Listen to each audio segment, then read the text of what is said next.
നമസ്കാരം. Home news Kerala online ചാനലിലേക്ക് സ്വാഗതം. CPIയുടെ സമുന്നത നേതാവായിരുന്ന മുണ്ടക്കയം സദാശിവന്റെ അനുസ്മരണ യോഗം പാർട്ടി സംസ്ഥാന സെക്രട്ടറി ബിനോയ് വിശ്വം ഉദ്ഘാടനം ചെയ്തു. തിരുമാറാടി ടാഗോർ ഓഡിറ്റോറിയത്തിൽ നടന്ന ചടങ്ങിൽ നൂറുകണക്കിന് പ്രവർത്തകരും പാർട്ടി നേതാക്കളും പങ്കെടുത്തു. ഗുരുജനങ്ങളെ, എല്ലാ പേരുകളും ഞാൻ ആവർത്തിക്കാത്തത് സ്വാഗത പ്രസംഗത്തിൽ അവരെല്ലാവരെയും പരിചയപ്പെടുത്തിക്കൊണ്ട് സദാശിവനും സ്വാഗതം പറഞ്ഞത് കാരണമാണ് ഇവിടെ എല്ലാം മുമ്പ് ഞാൻ സ്നേഹപൂർവ്വം ആഗ്രഹിക്കുന്നു. ഞാനിങ്ങനെ ആലോചിക്കുകയായിരുന്നു, സഖാവ് മുണ്ടക്കയെ കുറിച്ച്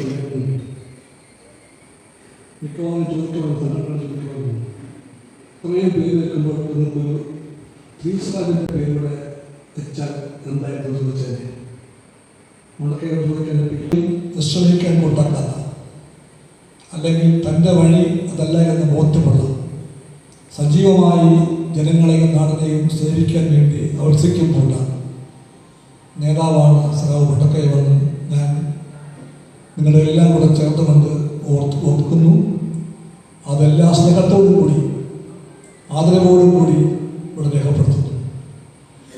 കൂടെ പ്രവർത്തനങ്ങളിലൂടെ തൻ്റെ ശൈലിയിലൂടെ പ്രസിദ്ധിപ്പിച്ച ഭാഗമായി എല്ലാവരെയും പഠിപ്പിക്കാനും ബോധ്യപ്പെടുത്താനും സമ്മതിപ്പിക്കാനും സഖാവ് മുണ്ടക്കയം സദാശിവൻ ഇവിടെ സെക്രട്ടറി സൂചിപ്പിച്ചതുപോലെ തികച്ചും ഒരു ഗ്രാമത്തിൽ നിന്നും മഹാനഗരത്തിലേക്ക് കടന്നു വന്ന് കമ്മ്യൂണിസ്റ്റ് പാർട്ടിയെ നയിക്കുക എന്നുള്ളത് ശ്രമകരമായ ഒരു പ്രവൃത്തിയാണ്.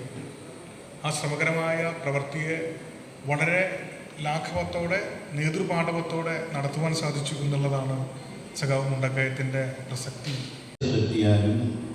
അവിടെ കൂടി നിൽക്കുന്ന മനുഷ്യൻ്റെ മനസ്സിനെ കണ്ടറിഞ്ഞുകൊണ്ട് മനസ്സിനെ വശീകരിക്കുവാൻ കഴിയുന്ന തരത്തിലുള്ള വാഗ്ധോരണി അദ്ദേഹത്തിൻ്റെ ഒരു പ്രത്യേക കഴിവ് തന്നെയാണ്.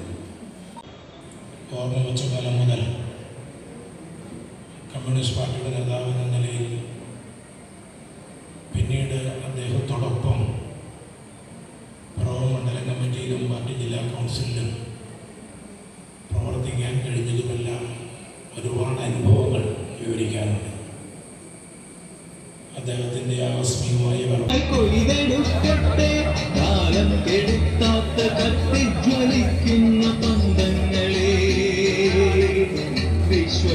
വിശ്വവിപ്ലവകാരികളെ, ഇനിയും പിറക്കാത്ത വാഗ്ദത്ത ഭൂമിക്കു വഴിതെളിക്കും രക്തസാക്ഷികളെ സലാം.